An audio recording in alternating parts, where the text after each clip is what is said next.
Vamos cantar ao nosso Deus canções que exaltam e engrandecem o nome dEle, com alegria, com gratidão. Amém?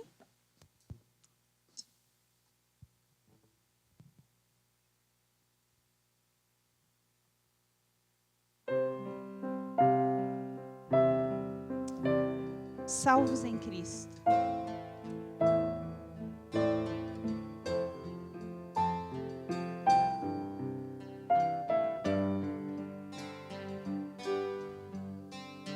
Salvo em Cristo, graça encontrei, totalmente novo me entreguei.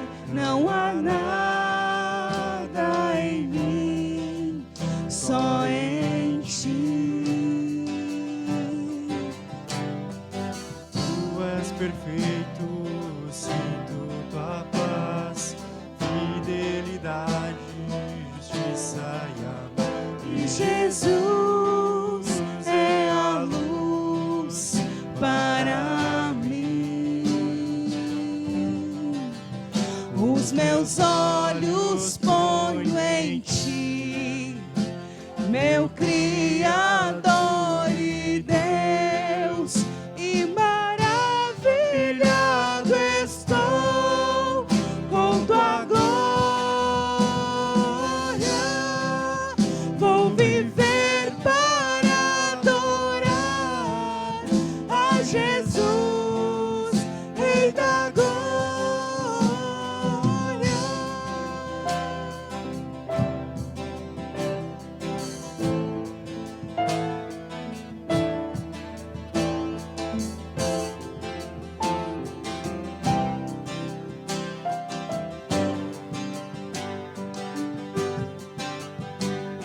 Salvo em Cristo, graça encontrei, totalmente novo me entreguei. Não há nada em mim, só em ti.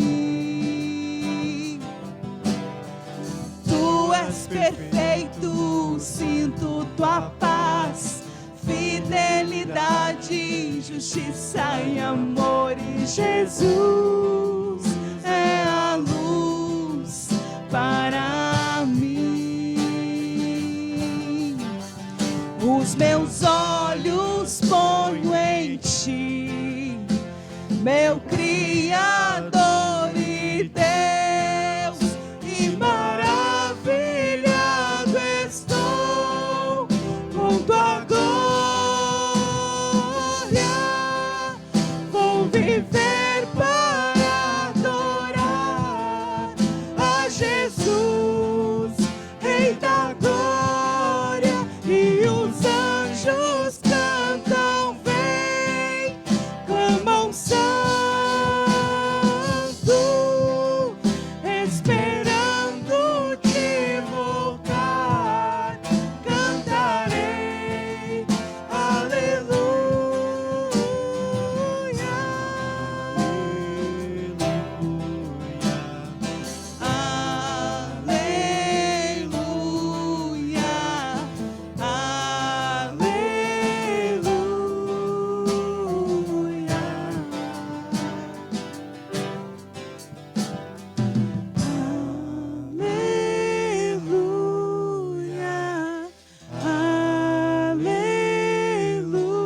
aleluia, aleluia. Os meus olhos ponho em ti. Amém. A gente quer convidar agora as crianças para nos ajudarem nesta canção. Vamos lá, criançada?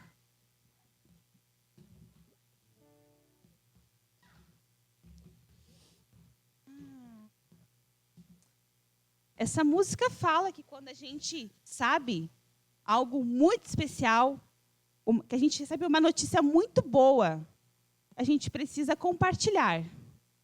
Certo? Isso.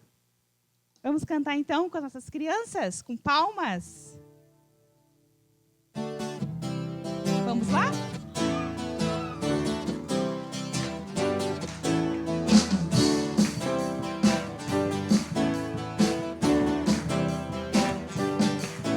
Quando a gente ouve uma notícia muito boa, precisa contar aos outros também. Não podemos guardar pra nossa vida toda, vamos compartilhar o que a gente tem. Eu quero te contar que Jesus vai te fazer bem.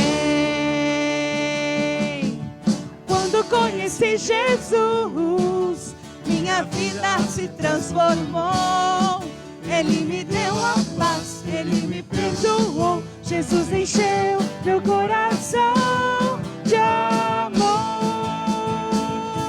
Não posso guardar como um segredo. Eu quero cantar sem nenhum medo que Jesus é bom. Não posso guardar como um segredo. Eu quero cantar sem nenhum medo que Jesus é bom. Vamos de novo. Quando a gente ouve uma notícia muito boa, precisa contar aos outros também. Não podemos guardar pra nossa vida toda, Vamos compartilhar o que a gente tem. eu quero te contar que Jesus vai te fazer bem. Quando conheci Jesus, minha vida se transformou. Ele me deu a paz, Ele me perdoou. Jesus encheu meu coração de amor. Não posso guardar como um segredo. Eu quero contar sem nenhum medo que Jesus é bom. Não posso guardar como um segredo. Eu quero cantar sem nenhum medo que Jesus é bom. Quando a gente ouve uma notícia muito boa, precisa contar aos outros também. Não podemos guardar pra nossa vida toda, Vamos compartilhar o que a gente tem. Eu quero te contar que Jesus vai te fazer bem. Amém. E esse é um desafio para todos nós, né? De contarmos, de falarmos do amor de Deus para as pessoas. Em Romanos, capítulo 5, versículo 8 a 11, Paulo escreve: mas nisso Deus demonstra o seu amor por nós. Cristo morreu em nosso lugar, apesar de sermos pecadores. Como agora fomos justificados pelo seu sangue, muito mais ainda por meio dele seremos salvos da ira de Deus. Pois se quando éramos inimigos de Deus, fomos reconciliados com ele por meio da morte do seu Filho, quanto mais agora, tendo sido reconciliados com Deus. Não apenas isso, mas também nos gloriamos em Deus por meio do nosso Senhor Jesus Cristo, mediante o qual agora recebemos a reconciliação. A maior prova do amor do nosso Deus para todos nós foi Ele ter enviado Jesus Cristo, o seu único Filho, por amor a nós. E naquela cruz, quando nosso Jesus derrama o seu sangue, toda a culpa é esquecida, somos perdoados. E hoje estamos aqui salvos, justificados, para celebrarmos o nome dEle. E essa canção fala sobre isso, sobre a morte do nosso Senhor Jesus e desse tão grande amor que Ele tem por todos nós. Digno é o Senhor de todo louvor.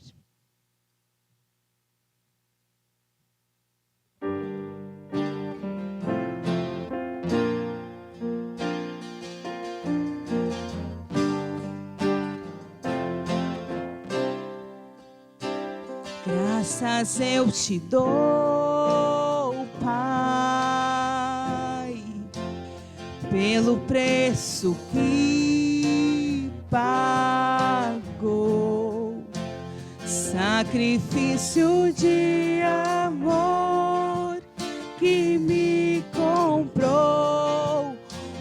ungido do Senhor. Pelos cravos em tuas mãos, graças eu te dou, ó meu Senhor. Lavou minha mente e coração, me deu perdão, restaurou minha comunhão. Digno é o Senhor, sobre o trono estás, soberano Criador, vou sempre te adorar. Elevo minhas mãos ao Cristo que venceu, Cordeiro de Deus morreu por mim, mas ressuscitou.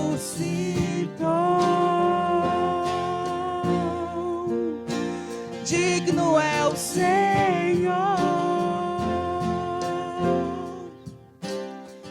Pelos cravos em tuas mãos, graças eu te dou, ó meu Senhor. Lavou minha mente e coração, me deu perdão, restaurou minha comunhão.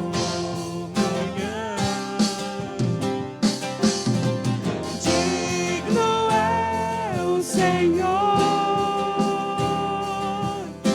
sobre o trono estás, soberano Criador, vou sempre te adorar.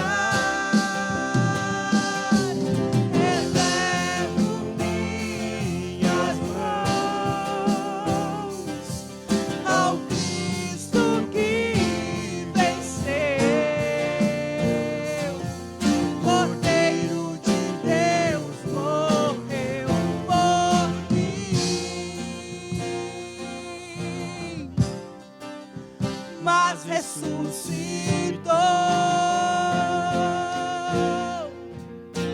Digno é o Senhor.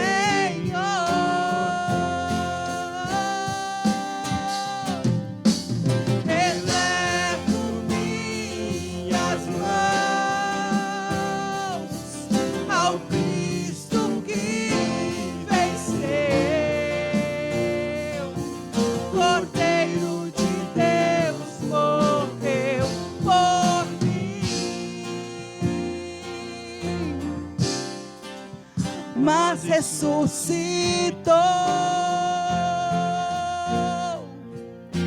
Digno é o Senhor, mas ressuscitou.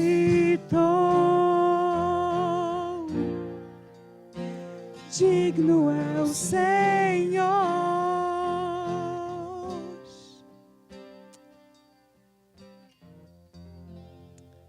De olhos fechados agora, nós vamos encerrar com uma canção de gratidão a Deus.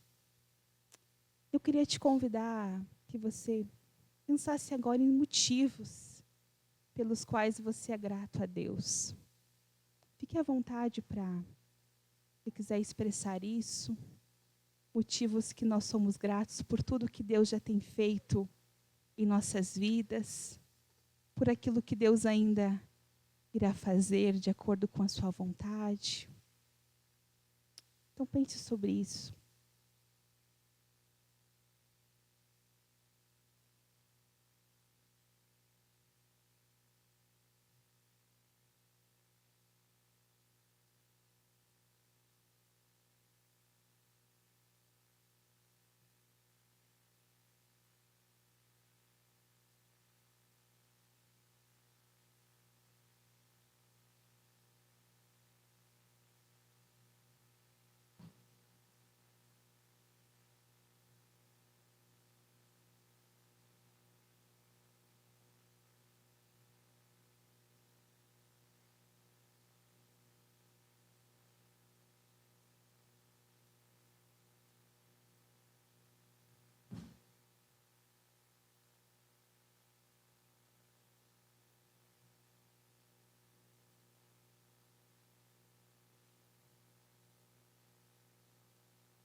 tens feito, por tudo que vais fazer, por tuas promessas e tudo que és. Eu quero te agradecer com todo o meu ser, por tudo que tens feito, por tudo que vais fazer, por tuas promessas e tudo que és. Eu quero te agradecer com todo o meu ser. Te agradeço, meu Senhor.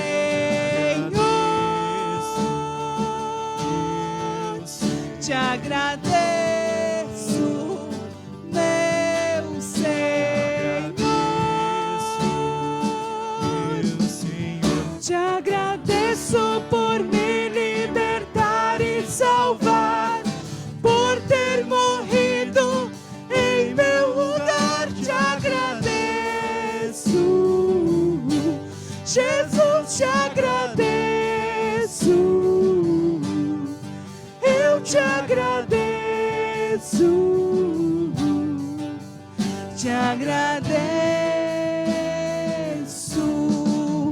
te agradeço por me libertar e salvar, por ter morrido em meu lugar. Te agradeço, Jesus, te agradeço. Eu te agradeço, te agradeço,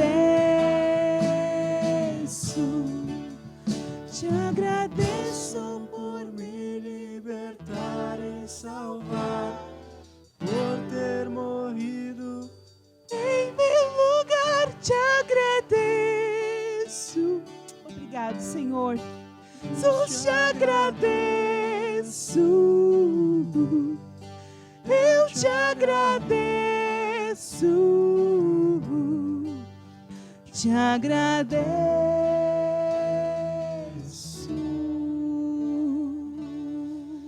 Senhor, a gente quer te agradecer realmente por como a gente cantou em todas essas músicas, tudo que o Senhor fez por nós, por tudo que o Senhor é e continua sendo e será por toda a eternidade.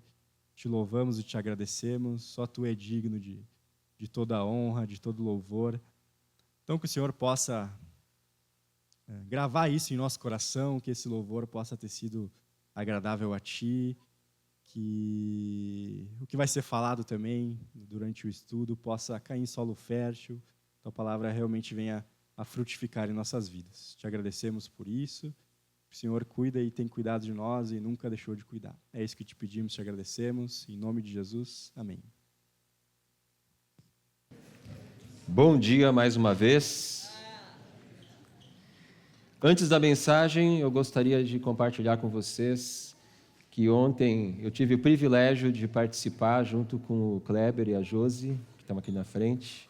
Não sei se tem mais alguém que estava ontem lá em Nova Pádua, que participou conosco ontem. Acho que é apenas o Kleber e a Josi. Ontem nós participamos de uma cerimônia de oficialização da Aliança Bíblica de Flores da Cunha. Então, agora, oficialmente, nós temos uma Igreja da Aliança na cidade de Flores da Cunha. Os mais antigos vão se lembrar do Samuel Harms, Dona Edna, fundadores aqui da Aliança Centro, dizendo, o grande sonho do Samuel era que um dia houvesse uma aliança bíblica em Flores de Cunha. Assim que Samuel falava, né? Então, era quase uma obsessão dele, que um dia tivesse uma igreja, uma aliança bíblica em Flores de Cunha. E esse dia chegou, né? Ou pelo menos chegou oficialmente, porque claro que essa comunidade já está lá há algum tempo. Então, o Kleber e a Josi participam aqui do nosso grupo Célula, inclusive, e também participam lá em Flores. O encontro foi em Nova Pádua, não foi em Flores, porque também tem gente de Nova Pádua participando ali, e em breve, se Deus quiser, vamos também ter grupos em Nova Pádua. Hoje são 2 grupos em Flores da Cunha, um deles já vai se multiplicar. Então, o Evangelho está sendo pregado, o Evangelho está alcançando pessoas que estão alcançando outras pessoas, e as pessoas que estão sendo alcançadas ali em Flores da Cunha são pessoas nativas ali da cidade, né? As igrejas, elas têm uma certa facilidade de alcançar pessoas que vêm de outros lugares. Às vezes é difícil você alcançar a pessoa que é de uma cidadezinha pequena, que é de uma cidadezinha tradicional. E pela graça e misericórdia de Deus, a Aliança tem conseguido alcançar essas pessoas que são as mais difíceis, né, de serem evangelizadas. Então, não poderia deixar de agradecer a Deus por esse motivo de louvor mesmo, né, essa resposta de oração que Deus deu, que foi a oficialização dessa comunidade. Muito bem, nós hoje vamos continuar a nossa série sobre a nossa confissão de fé. Você que tem vindo aqui na Aliança já há algum tempo sabe que nós estamos fazendo uma série de mensagens baseadas na nossa confissão de fé. Nas últimas semanas, o Chesco nos falou, então, sobre a humanidade e o pecado e sobre a salvação somente por meio de Cristo. E hoje o nosso tema será salvação somente pela fé. Vão ser projetados aqui os PowerPoints e não se preocupe em anotar tudo. Caso você não consiga anotar alguma coisa, nós iremos disponibilizar esse material depois no grupo do WhatsApp dos membros, e você vai ter acesso a ele. Então, hoje o nosso tema é salvação somente pela fé. E eu gostaria de iniciar a mensagem lendo o artigo da nossa confissão de fé que fala sobre isso. Vai ser projetado, você pode acompanhar. Diz assim: cremos que a salvação é recebida somente pela fé no sacrifício de Cristo, sem a necessidade de sermos religiosos, de fazermos boas obras ou de cumprirmos rituais. Cremos que a fé salvadora é acompanhada do verdadeiro arrependimento. Cremos que o propósito da vida cristã é nos tornarmos semelhantes a Cristo, crescendo a cada dia em fé, esperança e amor. Cremos que a salvação é somente pela graça, por meio da fé, mas que a verdadeira fé produzirá uma vida transformada, caracterizada pela obediência a Deus, pois somos nova criação e habitados pelo Espírito Santo. Cremos que o amor deve ser a principal marca do cristão. O tema da salvação pela fé tem sido um debate na igreja há pelo menos 500 anos. No século XVI, um monge, ele vivia atormentado, preocupado com a sua salvação. Esse homem havia se formado em direito, mas ele decidiu abandonar a sua vida secular, por assim dizer, e decidiu se tornar um religioso porque ele se preocupava muito com a sua salvação. E ele tomou essa decisão se confirmou num dia em que ele estava caminhando por uma floresta e, de repente, uma forte tempestade teve início e ele ficou com muito medo de morrer por causa dos raios e de tudo aquilo que estava acontecendo. E ele fez uma promessa, então, que realmente se a vida dele fosse poupada, ele se tornaria um religioso. Seus amigos tentaram impedi-lo de entrar para o mosteiro, insistiram com ele de todas as maneiras, mas ele estava firme, estava decidido e se tornou, então, um monge. E como monge, esse homem vivia atormentado pelos seus pecados, muito preocupado com a sua salvação. Ele ia se confessar e depois de sair da confissão, dava alguns passos e ele se lembrava de um pecado que ele não havia confessado, que ele havia se esquecido de confessar, e ele retornava e confessava aquele pecado. E saía novamente, se lembrava de um outro pecado e voltava. E o seu confessor, então, vendo esse homem angustiado, começou a aconselhá-lo, dizendo: olha, Deus é misericordioso. Você não precisa viver assim atormentado. Deus já perdoou os seus pecados. E mesmo assim esse homem continuava preocupado com a sua salvação, ao ponto de quase experimentar um esgotamento emocional. E um dia esse monge estava preparando uma aula que ele daria sobre a carta aos Romanos. Ele se deparou com Romanos capítulo 1, versículo 17. E de repente a sua mente se iluminou. Diz assim Romanos 1, 17: porque no Evangelho é revelada a justiça de Deus, uma justiça que do princípio ao fim é pela fé. Como está escrito, o justo viverá pela fé.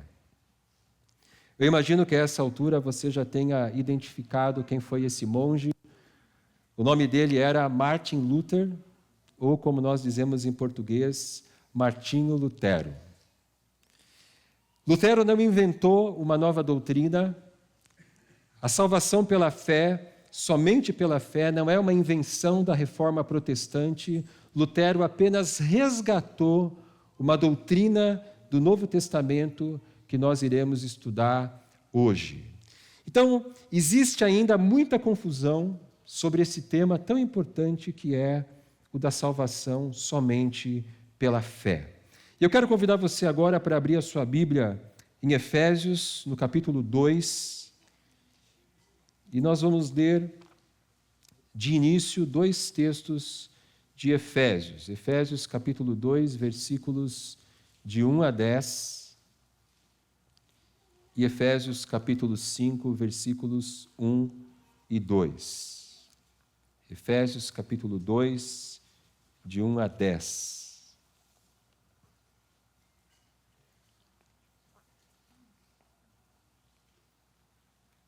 Diz assim a palavra de Deus, Efésios capítulo 2. Vocês estavam mortos em suas transgressões e pecados, nos quais costumavam viver quando seguiam a presente ordem deste mundo e o príncipe do poder do ar, o espírito que agora está atuando nos que vivem na desobediência. Anteriormente, todos nós também vivíamos entre eles, satisfazendo as vontades da nossa carne, seguindo seus desejos e pensamentos. Como os outros, éramos por natureza merecedores da ira. Todavia, Deus, que é rico em misericórdia, pelo grande amor com que nos amou, deu-nos vida com Cristo, quando ainda estávamos mortos em transgressões. Pela graça, vocês são salvos. Deus nos ressuscitou com Cristo e com Ele nos fez assentar nos lugares celestiais em Cristo Jesus, para mostrar nas eras que hão de vir a incomparável riqueza de sua graça, demonstrada em sua bondade para conosco em Cristo Jesus. Pois vocês são salvos pela graça por meio da fé, e isto não vem de vocês, é dom de Deus. Não por obras, para que ninguém se glorie, porque somos criação de Deus, realizada em Cristo Jesus, para fazermos boas obras, as quais Deus preparou antes para nós as praticarmos. E agora, capítulo 5, versículos 1 e 2.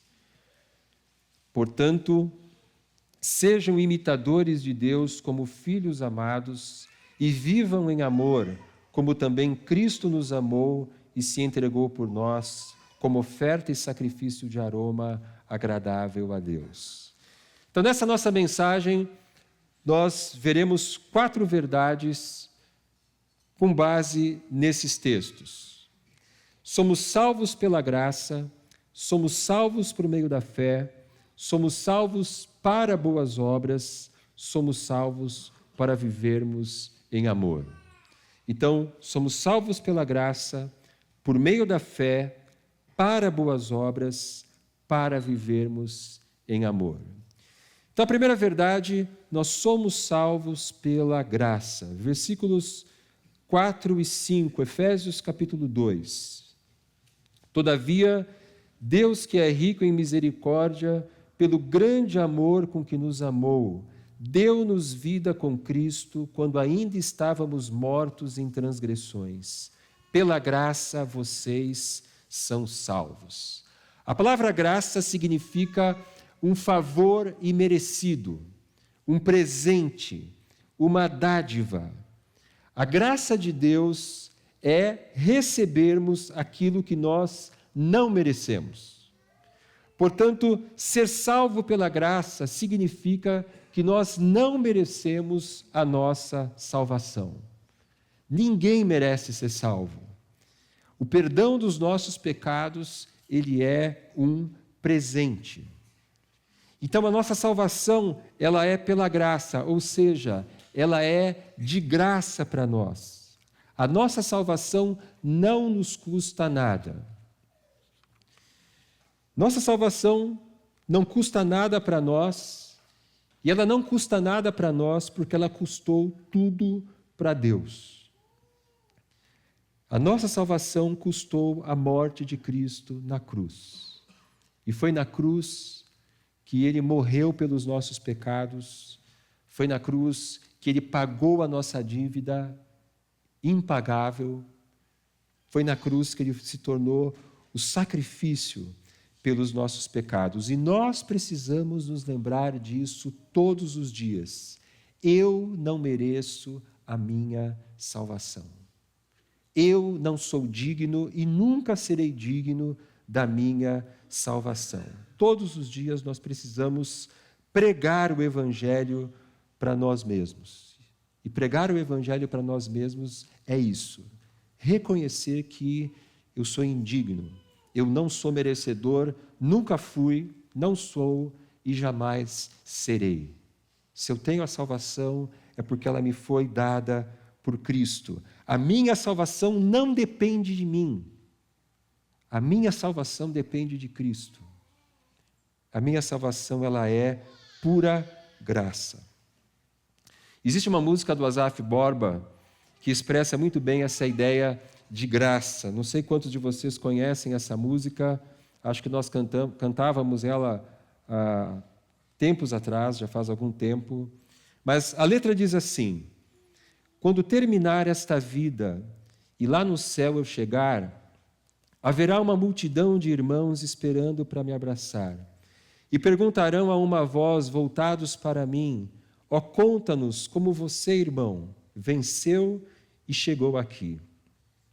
Falarei, cantarei de Jesus que me amou e que por este pecador a si mesmo se entregou. Foi graça, graça, superabundante graça. Graça, graça, preciosa e doce graça.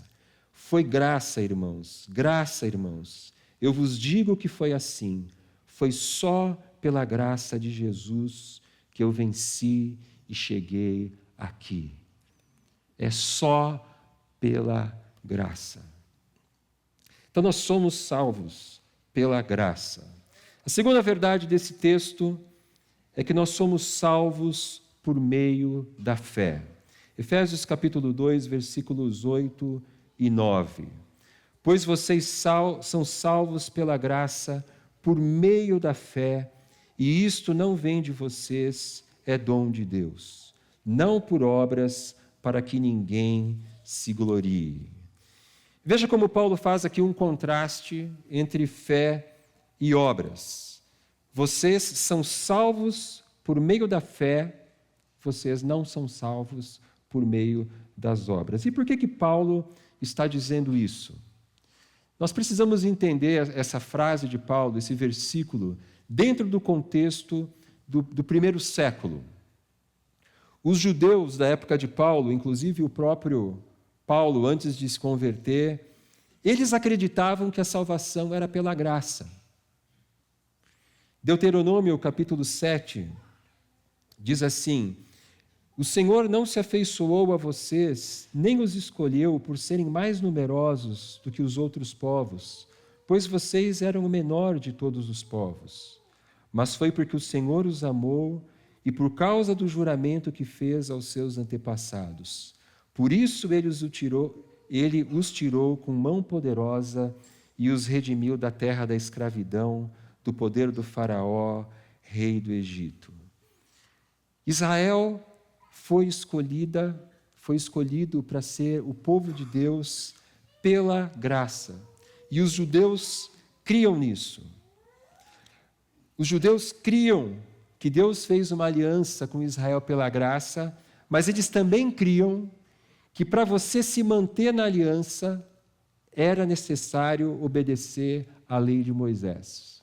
Vocês lembram da lei que foi entregue a Moisés por Deus no Monte Sinai? Então, fazer parte da aliança era algo que você entrava pela graça de Deus. Mas para você permanecer na aliança, você tinha que obedecer à lei. Particularmente 3 mandamentos da lei. Toda a lei, mas especialmente 3. Guardar o sábado, circuncidar os meninos e seguir aquela dieta judaica de não comer alimentos impuros. E é exatamente contra essa ideia que Paulo escreveu o versículo 9.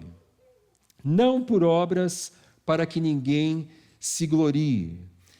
Os judeus eles pensavam assim: nós não somos como esses gentios. Nós não somos como esses não-judeus. Nós, os fariseus, eles eram mais radicais ainda. Nós não somos como esses gentios que não obedecem a Deus, e nós não somos como esses judeus que também não são assim tão fiéis a Deus. Nós obedecemos a lei. Nós sim merecemos entrar na era por vir, porque nós guardamos o sábado, porque nós fazemos isso, porque nós fazemos aquilo.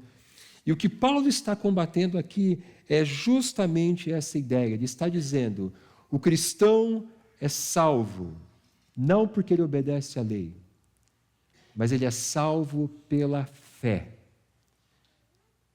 Ele é salvo pela fé na morte de Cristo, no sacrifício de Cristo no seu lugar. Então, não existe nenhuma obra. O que nos salva é a fé no sacrifício de Cristo. Nós não somos salvos porque nós vamos na igreja, nós não somos salvos porque nós lemos a Bíblia, nós não somos salvos porque nós fazemos o bem, não somos salvos porque não matamos, não roubamos, não fazemos coisas terríveis, não somos salvos porque nós obedecemos a Deus. Se fôssemos salvos por praticarmos essas coisas, nós teríamos motivos para nos vangloriar, como os fariseus faziam no tempo de Paulo. A nossa salvação é somente pela fé no sacrifício de Cristo por nós na cruz. Romanos capítulo 3, versículos 20 a 24 diz: portanto, ninguém será declarado justo diante dele, baseando-se na obediência à lei, pois é mediante a lei que nos tornamos plenamente conscientes do pecado. Mas agora se manifestou uma justiça que provém de Deus, independente da lei, da qual testemunham a lei e os profetas. Justiça de Deus mediante a fé em Jesus Cristo para todos os que creem. Não há distinção, pois todos pecaram e estão destituídos da glória de Deus, sendo justificados gratuitamente por sua graça, por meio da redenção que há em Cristo Jesus. Em Atos capítulo 16, quando o carcereiro de Filipos pergunta para Paulo: o que eu preciso fazer para ser salvo?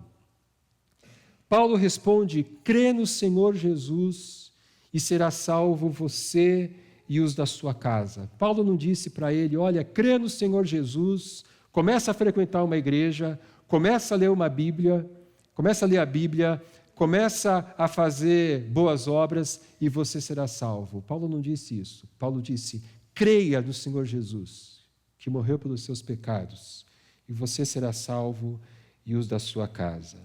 E Paulo acrescenta mais um dado importante aqui no versículo 8, Efésios 2, 8. Pois vocês são salvos pela graça, por meio da fé, e isto não vem de vocês, é dom de Deus. Ou seja, até mesmo a nossa fé é um presente da graça de Deus.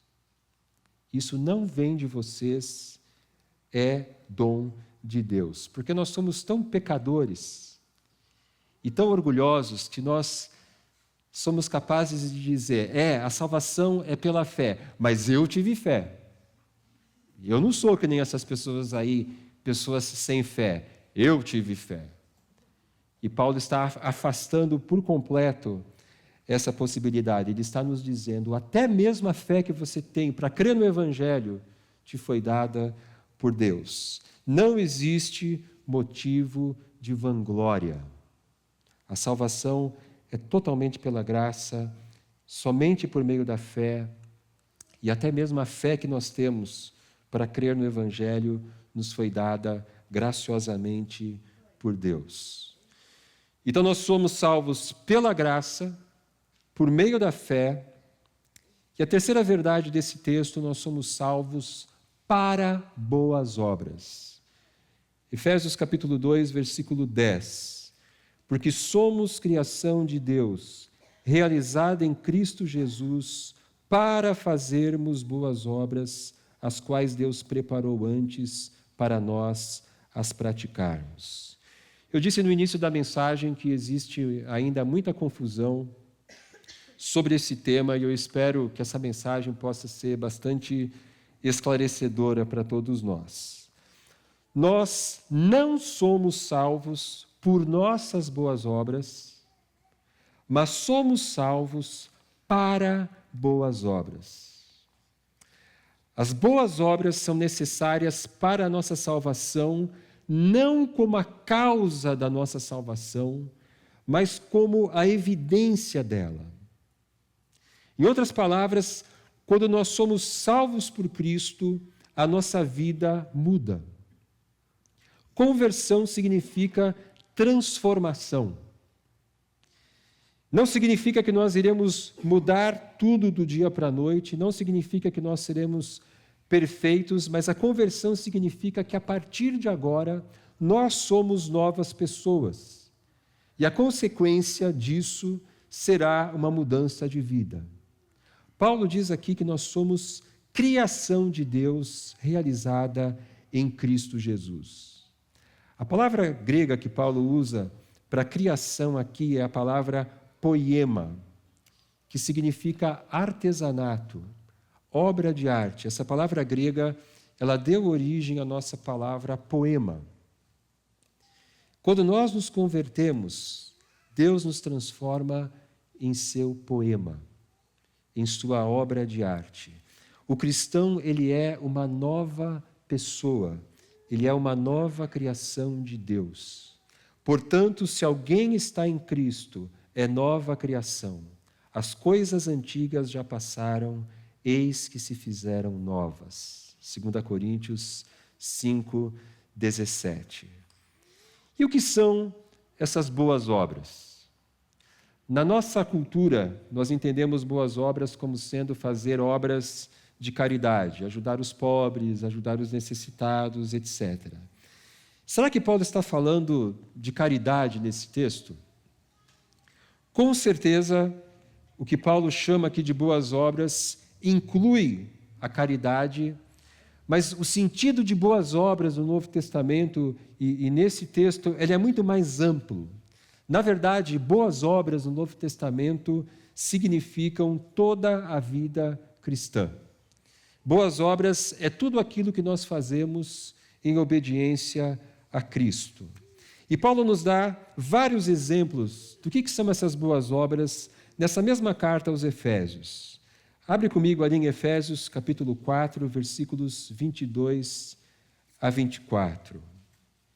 Efésios, capítulo 4, 22 a 24. Quanto à antiga maneira de viver, vocês foram ensinados a despir-se do velho homem, que se corrompe por desejos enganosos, a serem renovados no modo de pensar e a revestir-se do novo homem, criado para ser semelhante a Deus em justiça e em santidade provenientes da verdade. Paulo ilustra a vida cristã como sendo uma troca de roupa. O cristão é alguém que se despe do velho homem, ou do velho eu, e que se veste agora do novo homem, ou de um novo eu. O velho eu são as nossas ideias antigas, os nossos valores antigos, os nossos hábitos antigos. O novo eu é quem nós somos agora em Cristo, o eu transformado pelo Evangelho. E existem certos comportamentos para nós que são como roupas velhas, roupas rasgadas, roupas sujas. Existem pensamentos, existem ideias, hábitos, comportamentos que não combinam mais conosco. Imagina você abrir o seu guarda-roupa e você encontrar ali no meio das roupas, das camisas que você usa para trabalhar, uma camisa furada, uma camisa pequena, uma camisa desbotada. Você olha para essa camisa e você chega à conclusão de que essa camisa não serve mais para você. Da mesma maneira, existem ideias, existem valores, existem comportamentos que não servem mais para o cristão. E Paulo nos dá aqui vários exemplos desses comportamentos antigos que nós precisamos descartar para vivermos como nova criação de Deus. E ele nos ensina, então, quais são as novas roupas que nós devemos vestir. Por exemplo, Paulo diz, no versículo 25, joguem fora a mentira e vistam-se da verdade. Efésios 4, 25. Portanto, cada um de vocês deve abandonar a mentira e falar a verdade ao seu próximo, pois todos somos membros de um mesmo corpo. Ele diz, joguem fora a ira pecaminosa e vistam-se de autocontrole. Versículos 26 e 27. Quando vocês ficarem irados, não pequem. Apaziguem a sua ira antes que o sol se ponha, e não deem lugar ao diabo. Então a Bíblia fala que não é necessariamente pecado você se irar. Existem situações em que nós devemos nos irar, por exemplo, contra a injustiça ou contra uma violência que alguém sofre. Nós precisamos nos irar contra essas coisas, mas existe uma ira que se torna pecado. Nós devemos jogar fora essa ira, nós devemos nos vestir de autocontrole. Joguem fora a desonestidade e vistam-se do trabalho honesto. Versículo 28. O que furtava, não furte mais. Antes trabalhe, fazendo algo de útil com as mãos, para que tenha o que repartir com quem estiver em necessidade. Joguem fora as palavras torpes. Joguem fora o hábito de falar mal de pessoas, o hábito de dizer palavras que ferem, palavras que rebaixam os outros, palavras que desqualificam os outros, palavras tóxicas. E vistam-se de um falar que edifica e que abençoa. Versículo 29, nenhuma palavra torpe saia da boca de vocês, mas apenas a que for útil para edificar os outros, conforme a necessidade, para que conceda graça aos que a ouvem. Joguem fora todo desejo de destruir o outro. Joguem fora todo ódio, joguem fora toda animosidade. E como a gente vive numa sociedade que o tempo todo alimenta o ódio, alimenta a animosidade, joguem fora isso e vistam-se de bondade e de perdão. Versículos 31 e 32, livrem-se de toda amargura, indignação e ira, gritaria e calúnia, bem como de toda maldade. Sejam bondosos e compassivos uns para com os outros, perdoando-se mutuamente, assim como Deus os perdoou em Cristo. E último exemplo, joguem fora toda a imoralidade no falar e no agir de vocês e vistam-se da pureza. Capítulo 5, versículos 3 e 4. Entre vocês não deve haver nem sequer menção de imoralidade sexual, como também de nenhuma espécie de impureza e de cobiça, pois essas coisas não são próprias para os santos.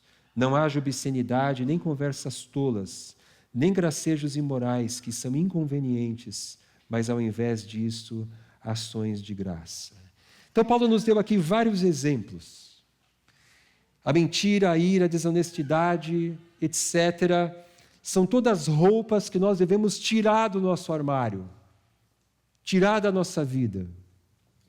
E no lugar delas, nós devemos colocar ideias, valores, comportamentos que caracterizam agora essa nova vida em Cristo.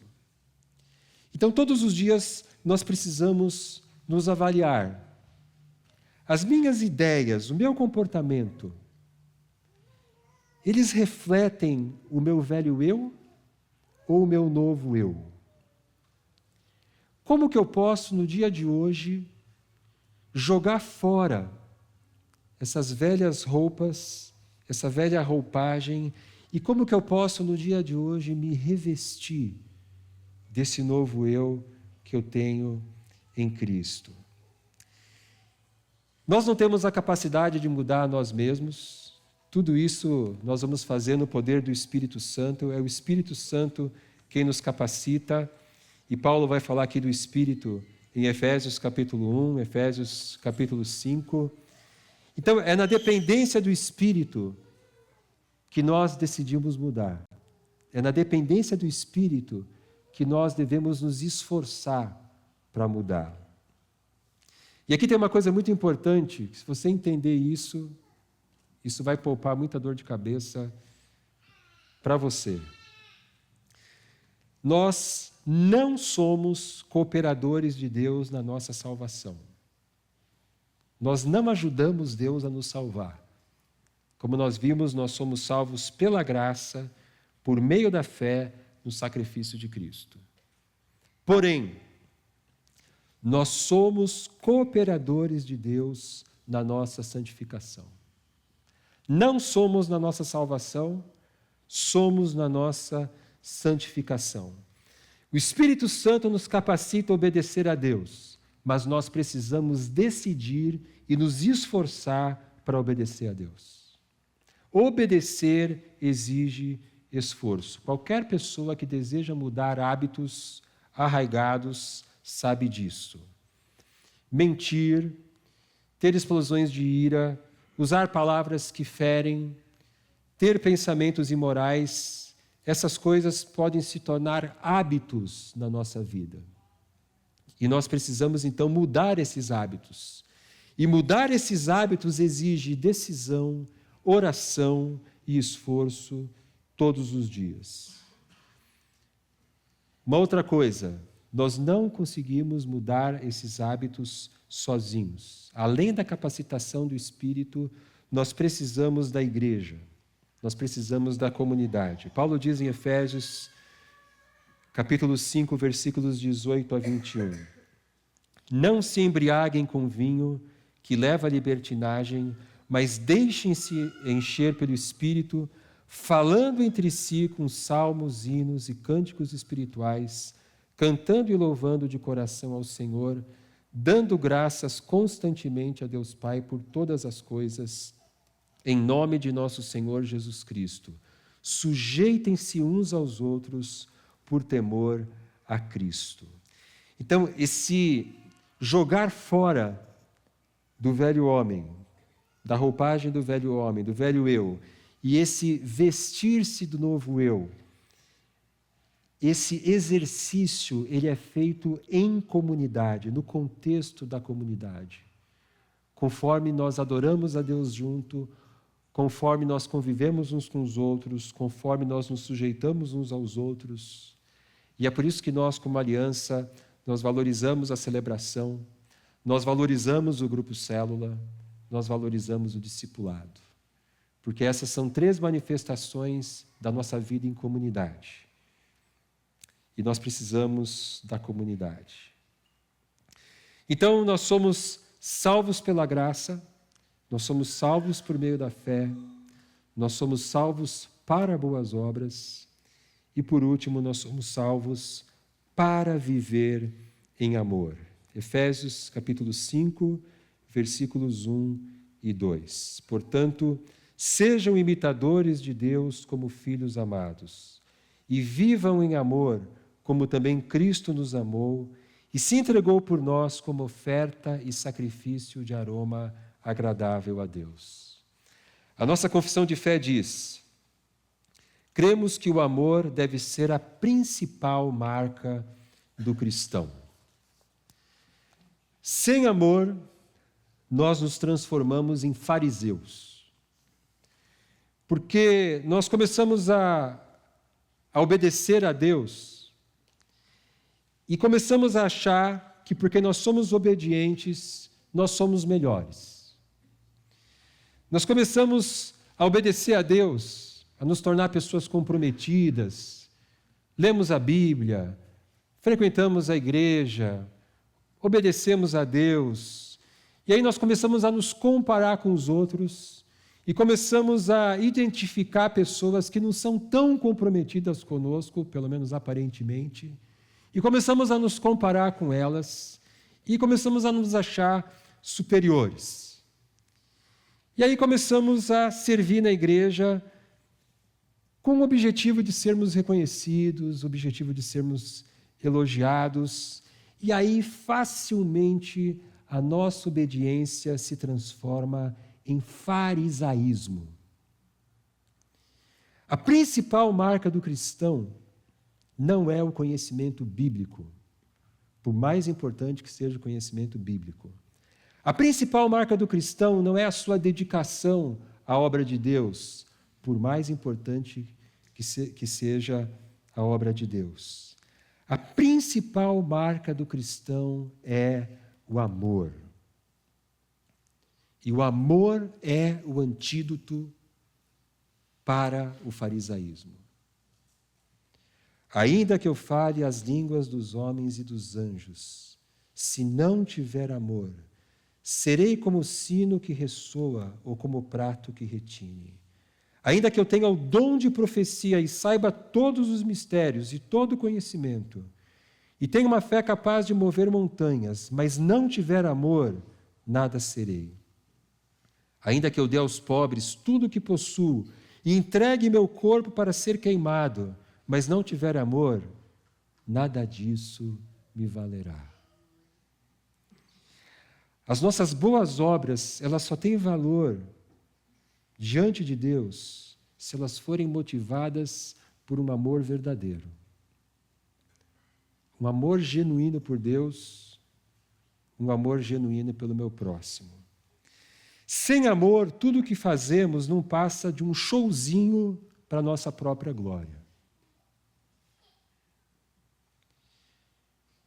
Vivam em amor, como também Cristo nos amou e se entregou por nós, como oferta e sacrifício de aroma agradável a Deus.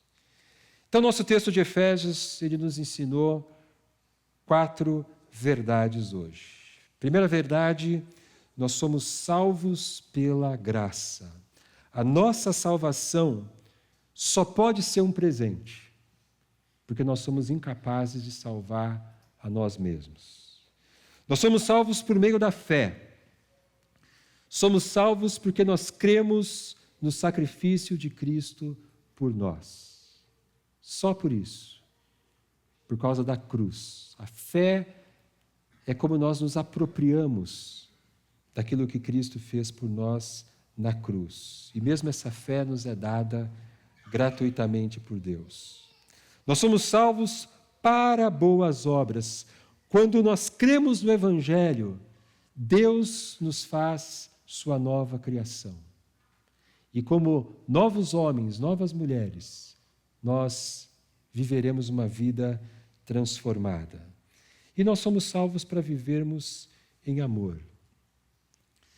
Nós obedeceremos a Deus, nós serviremos a Deus, nós serviremos as pessoas porque nós amamos. Não porque nós vamos receber um reconhecimento, não porque nós precisamos provar que somos melhores que esse ou melhores que aquele, mas porque nós amamos a Deus, porque nós amamos as pessoas.